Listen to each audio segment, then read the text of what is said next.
We've been training since September, and so for them to go that long without a competition, that's why they're here. They love to compete, and so get them an opportunity to get on the track and in the ring, on the runway, those types of things, just kind of get the rust shaken off. It's one of those things where, our jumpers are coming from short approach, so everything's kind of moved in a little bit.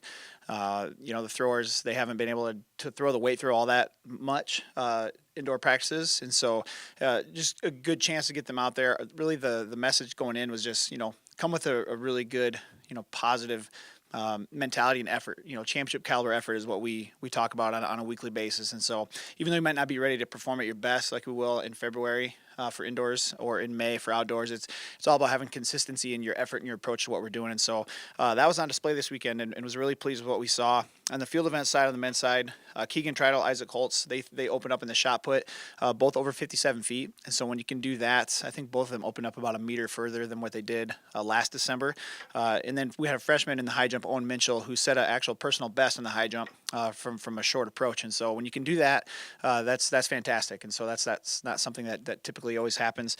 And then on the track, we had a lot of off events this weekend, and so there was a 600, a 300, and so some different events, almost like time trial type feel. And our guys did great. We had 5 guys that put up top 5 times in school history in the 300, with Evan Long breaking the school record, which was set by Jim Turner back in the late 1980s. And so he's in a good spot there.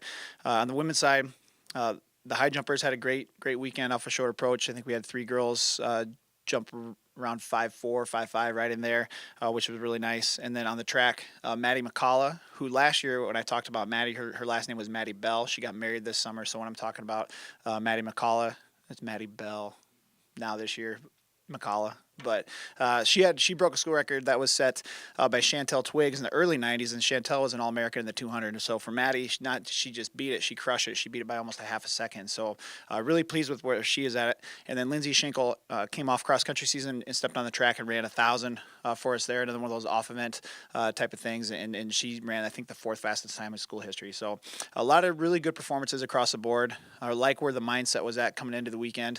And we just get through the finals week this week and have our kids finish off the semester strong there, and then we head to winter break, and then our first competition when we get back is January 12th back down in Iowa City.